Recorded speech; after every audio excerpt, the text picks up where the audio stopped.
Well, look who we found here. It's Lord Monckton. Nice to see you back in Canada. Well, Ezra, it's always a pleasure to see you too. I'm so glad you do what you do. Well, you're very generous. Now, you were a speaker here last year at IdeaCity, but now you're back, and there are 3 skeptics on the theory of man-made global warming. Nigel Lawson, Patrick Moore, and Alex Epstein. That's right. What's He was going doing on? the fossil You're multiplying. Skeptics are multiplying. This is it. We breed, you know. And what's happened is that the audiences here, which are, as you say, they're not a committed campaigning audience on this question. This is not a right-wing fringe group. This is fancy downtown. If anything, they're the bien pensants. They're the Hampstead thinkers, as we would call them.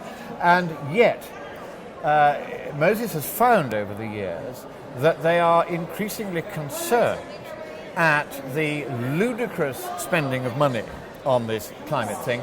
And in fact, we've just stepped out of the hall as we record this, a very moving testimony from a former pharmacist, trained, university degree, who knew how to do science, and she had heard that windmills were going to come to her town, and she thought, well, I think that's a great idea, but I'd like to just check a few things out. She found to her horror that there were enormous health consequences. Sitting next to me in the audience was one of 2 people who had come with her, who had been ejected from their homes because of the health hazard posed by these windmills, the flickering lights, the endless low-frequency hum, so they couldn't sleep at night.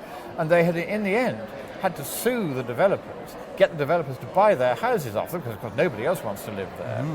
And I have said to Moses, look, I'd quite like to do just a 5-minute extra slot tomorrow on the economics of these damn things, because I'm the only person who's ever put together the fundamental equations of climate sensitivity that the UN's climate panel uses and all the models use. Indeed, my own model, I've written my own climate model, that uses it, with the standard techniques of economic intertemporal investment appraisal, which means I can work out very exactly what are the mitigation economics of windmills. Is it a good idea to have windmills to make global warming go away? The answer is an unhesitating no. It's between 10 and 100 times costlier to make global warming go away with windmills than to let it happen and pay the cost of adapting to its consequences, even if they were, as we now know they're not going to be, as bad as the usual suspects have been trying to tell us. Well, speaking of the usual suspects today, an unusual suspect, namely the Pope himself, came out and said some very bizarre things, saying our home, our Earth is our home, and it is covered in filth. Like, that's a stark and striking thing to say.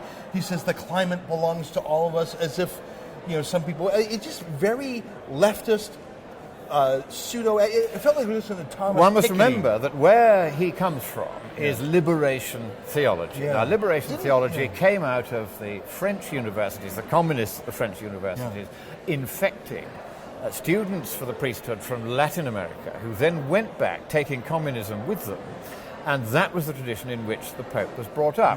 Now, is this a good thing or a bad thing? We've just had 2 conservative popes. You and I have had a fair run for our money, Pope-wise. That's right. So now it's the other side's turn, and you've got to expect dopey things like this. I think the thing that most offended me on reading my advanced copy of it was paragraph 169, where it actually referred to our visit to Rome to try to tell them the other side of the story. It referred to you, in the visit. Not by name or anything, no, but it just said that even as this encyclical was being prepared, the debate was raging. And that, in fact, was a reference to our visit to Rome a few weeks ago. Which... It's so ironic because, I look to the Pope or any other religious leader to tell me things that are eternal. To do about God and fashionable.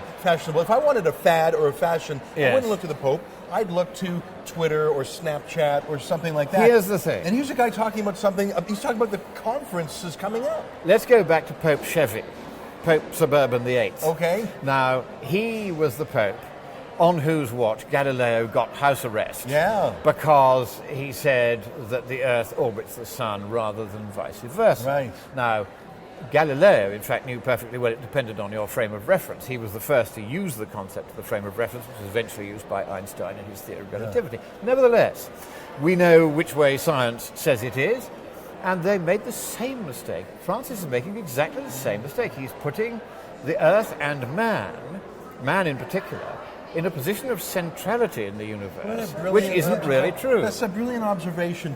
It's a form of hubris. It is exactly the same mistake.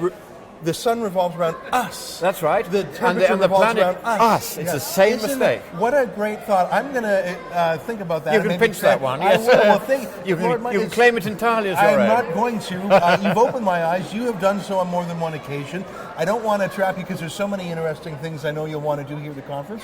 I was just glad to bump into you again. I think about you and your courage in swimming against the tide, and I know that your views will be redeemed in the full course of history. One little plug. Yes. Go to SCIBULL.com, a rather unfortunate email address, scibull.com, for the Chinese Academy of Sciences Science Bulletin. Yeah. January this year, I had a paper in there which explains why the models got it wrong. And that paper, if you click on most read articles, we are the all-time number one. So that's Scibull, SCIBULL.com. All right, I'll check it out. And then you just click most read articles. Get all your friends to do it yes, too. Okay. Tell the viewers, because this is the paper that finally tells you what went wrong inside these huge computer models that have got it so completely wrong. No global warming now for 18 years and 6 months in the atmosphere, none in the oceans for the entire 11-year period we've been able to monitor it. In fact, the oceans are warming at a rate equivalent to 1 Celsius every 430 years,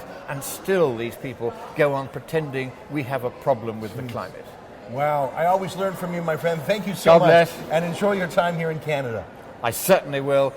God, what does one say? Oh, Canada. Well, we need all the help and all the O's we can get. There he is, Lord Monckton, everybody, on TheRebel.media.